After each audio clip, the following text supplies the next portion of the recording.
How's it going, everybody? What is up? Moses here, bringing you a Diablo 2 Necromancer video guide. Now, I already made an initial guide, but this guide is going to be after I play the Necromancer for pretty much every day, several 5 to 10 hours every day grinding for about a month. So I learned a few things about the build and I'm here to share it with you. So let's first start off with the definition of the build. By definition, this is a corpse explosion necromancer. I know I have 14, 11, 25 skeletons here with me, but in fact, skeletons are not doing a lot for the build. They mostly are there to absorb some damage and keep you alive and maybe kill a monster here and there so you could explode that monster's corpse to deal 70 to 120% of that monster's life in damage, radius area of effect of 15.6 yards to everything else. So maybe these skeletons will kill a monster or two, but what will actually do the bulk of the damage for the build is going to be your corpse explosion, which is an extremely broken ability that will clear levels in the speed that I have never seen any other thing clears. When it comes to, my favorite caster AoE characters in Diablo 2, it's always been the sorceress, it's always been the paladin, lightning or blizzard sorceress, Hammerdines, right? So when it comes to Hammerdines, you actually have to chase down, teleport to every monster and start hammering them down. When it comes to lightning, chain lightning travels. It has some kind of traveling, animation. It takes time, and of course, lightning only, shoots the lightning in one direction. So we're not talking about the perfect AoE explosion. Explosion, by its name, is going on everywhere. It explodes and it deals damage to monsters all around you, 15.3 yards, which is kind of a lot. So yeah, this will clear levels in an amazing speed. As a matter of fact, the fastest speed, and you could clear whatever level, it doesn't matter. Immunities don't really matter all that much. When it comes to amplifying the damage of corpse explosion, this is a skill that is half fire, half physical, and will be amplified by your curses, by your amplified damage, because damage taken will be increased by 100%. So all physical damage monsters take will be amplified by 100%, and you got your follower gear, which is your infinity, which gives conviction aura, which reduces monsters' resistances, including fire, by whatever percent. I'm not entirely sure, but this will amplify as well damage that corpse explosion make, the fire portion of that. As well, infinity will give you 40% chance of crushing blow, which is nice against Ubers as well, but that's a different topic. Alright, so coming from everything that I just said and understanding that is crucial in not making mistakes, such as equipping your character with Beast instead of Heart of the Oak, because it is important to understand that this is not really a summoner. It is a caster, and you want the faster casting and +3 to all skills and the resistances that Heart of the Oak gives you, and you do not want the fanaticism aura that Beast Rune Word gives you. Beast is nice if you're, I guess, a barbarian and you add another aura and gives you more damage, bonus damage to this, bonus damage to that. That's okay, but this is not a melee character, and Beast is not going to be significant in any way, because let's just put it that way, when it comes to your entire clearing speed or whatever you clear level, you spend, I don't know, a few minutes in the dungeon. Corpse Explosion is going to kill about 90 to 95% of everything, while Skeletons and Mercenary are going to kill about 5%. So if you amplify these 5% by whatever percentage Fanaticism Aura and Conviction or Concentration Aura gives you with Pride and with Beast Rune Words, which are, mind you, a little bit pricey, then what's going to happen is that you're going to increase these 5 to 10% to maybe 7 to 12%. But in fact, you're going to lose the casting speed, so that means you're going to cast less Corpse Explosions, and you're going to teleport a lot slower, so your overall farming speed is going to be significantly reduced. So not only you're using an expensive rune word, Beast Pride, that are not going to do anything for you because skeletons are in fact useless, and if you play this build and you know that as well, then what's going to happen is you're going to actually affect negatively on your farming speed overall. Having that said, this is your own personal choice, and feel free to use it. Personally, I tried it and I was like, oh my god, this is an amazing thing. I'm going to have 25 skeletons. All are going to be affected by uninterruptibility and concentration aura from the Paladin, and might aura from the Mercenary, and freaking Beast Fanaticism aura. These are so many auras that are going to do so much damage. And then I went into the dungeon with all these auras equipped and all these expensive gear, and it did absolutely jack shit. However, one Corpse Explosion blew up the entire map. So that's really important for you guys to understand. These rune words do nothing for this build. As a matter of fact, they'll just decrease your overall farming speed and efficiency. So don't use them. Bad rune words. Skeleton Mancer, I don't know. Meat Shield Mancer and Corpse Explosions, more like it. Okay, having that said, let's go through the skills, build, gear, etc. And we're going to say a couple more things. So, when it comes to Poison Bone skills, needless to say, Corpse Explosion, your main damage dealer, max it out, get more AoE. The damage, 70 to 120% of Corpse's life. It's not going to change, but it's going to increase the area of effect that it gives you so that it will simply blow up the entire screen, and you're going to see it. When it comes to the rest of the skills here, Bone Armor, Bone Wall, and Bone Prison are all synergies of Bone Armor, which makes a beautiful sound.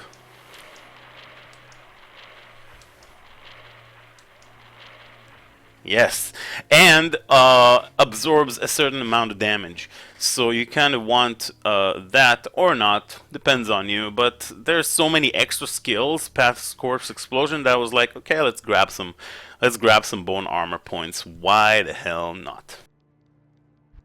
When it comes to curses, extremely important. Before you start blowing up stuff with Corpse Explosion, you're going to want to cast on big groups of monsters amplify damage, because it will amplify damage, allow the monsters to take 100% more damage from the physical portion of Corpse Explosion, and will just simply blow up the entire thing. As well, the second and most important skill over here is Decrepify, and this one is going to allow you to basically own all bosses. Combined with Iron Golem, that we're going to talk about in a moment, Decrepify slows down any bosses to the point where they barely even attack. It's a serious, significant, ridiculous slow that won't even allow them to move. If you consider Bale, for example, you combine Golem and Decrepify, and Bale does not attack the entire time your whatever skeleton army and mercenary are killing him. Granted, they are very useless, so you need to get some revives, maybe from the Bale waves, to help you kill him, but he won't even do any kind of attack, and Crushing Blow from the mercenary will allow you to take him down slightly faster. If you're not in the point of your life that you can use Infinity because it does cost 2 high runes, you can go with the cheaper version, Obedience. Obedience will also give you 40% chance for Crushing Blow, and it's very, very, very cheap. 5-socketed polearm for Mercenary. Alright, so Decrepify for bosses, small AoE and huge AoE, amplify damage. Poison, Bone Skill, Corpse Explosion, summoning spells, do it however you see fit. Skeleton Mastery and Ray Skeletons the way I see fit.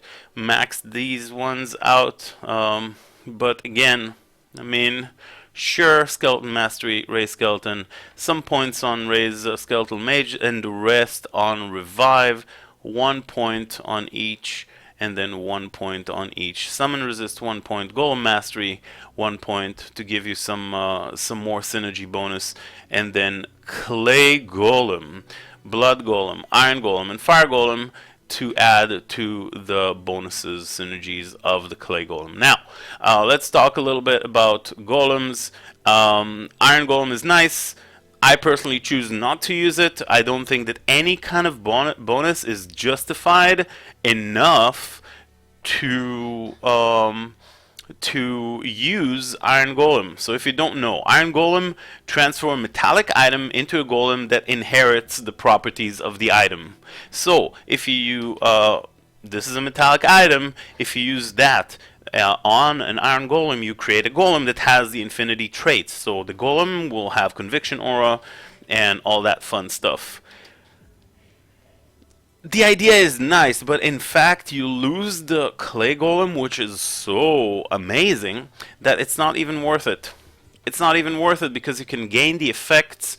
You can gain all the effects that you want on your own, character or mercenary, or the effects are not really that important. And we talked about it a lot on stream, and I want to make this video short, but let me just say that the most common effect is Insight, and even for mana replenishment, we have amazing tools here that keeps our mana high, so we don't need to even use Insight. In fact, in my opinion, Golem, the Clay Golem right here, does such an amazing slow that you really don't want any other golem. That's what it all comes down to. If you feel, however, that Iron Golem serves you better, feel free, be my guest. I personally think it's a mistake, but of course, it all comes down to whatever you guys want. I give you this guide. It's my own opinion after testing and playing with this amazing class for about the last month. But of course, when it comes down to it, it's going to be your own character. Do whatever the hell you want with it. Even if it, in my opinion, it's considered inefficient. Who even cares? But yeah, we're making this guide, so let's continue with the rest of the items and the gear. Of course, we're using Mage Fist, Fire Skills, Mana Generation, Faster Casting. You want the 75% faster casting breakpoint. So with Heart of the Oak, Mage Fist, and Arachnid Mesh, you'll get 80%. So that covers the 75. SOJs for Mana Generation, Homunculus, not Spirit Shield because, well, all resist Mana Generation. You can also socket it with an Istrune, and in my opinion, it's just better as well. The faster casting is not something you need. Excuse me. It's not something you need from the shield because you get it from the weapon, gloves, and belt. Maris Kaleidoscope for resists, all skills and stats. Shaco with an Istrune as well for life, mana, skills, stats, and magic find. Enigma is key. Without Enigma, I wouldn't play this build because, well, it concentrates all your army into one target, and you kind of like teleport onto one target, so you kill it, and then you start your, amplify damage, corpse explosion, dance of death that will just destroy everything immediately. So without it, all the skeletons are not going to be focused on one target. It's going to take a long time to slay it, and you're going to be walking. So I wouldn't play this build at the beginning of the season, but a couple weeks into the season when you gain your giant bear and you finally can do an enigma, that's where I'll use this and dump the sorceress that we started with. Again, when it comes to small charms, I got 20 life small charms that I actually need to move to my smiter, but it's here right now. Some 7 magic find that I found, 40 magic find geeds, my 2020 torch, my 192010 Anelius, and yeah, that's pretty much it. 50 magic find here. Try and get as many magic finds as you possibly can and make yourself some room to actually picking up the items. Put the cube in your stash. It gives you some more extra room to maneuver with when you're traveling, killing, picking up, and doing all that stuff. And that is pretty much it. I hope you guys enjoyed the video. And this again is the skills. Revives, one thing is important. Revives are actually any kind of revives, mostly the physical attacking one, like the spear ladies in the matron's den, or the furnace of pain. All these spear ladies and pit demons and pit lords and whatnot, these guys will actually be very good to actually kill the mini uber bosses and collect the organs from them. So you could use yeah, something I haven't mentioned I wanted to talk about. You could actually use the ordars from the River of Flame, you know, the ogres with the big club, and they do have crushing blow, which is very good. But if they don't spawn, you can still collect the organs with normal monsters that you collect from the you know, from these dungeons. So you could do that as well. Any army of 37 monsters will be able to kill any uber boss. Granted, you have the golem and you have the decrepify, you know, to slow them down, and these guys will just wear them down. With prevent monster heal from infinity and the crushing blow that this guy has, it will allow you to bring down any kind of organ boss. And of course, with good summons like the ogres, you will be also able to do ubers as well. So yes, that was pretty much it. I hope you guys enjoyed the video. Corpse explosion, your way to victory. Find many great items. I wish you best of luck in loot, and thank you very much for watching this guide. Make sure to come and visit the stream. Cheers, guys. Bye bye.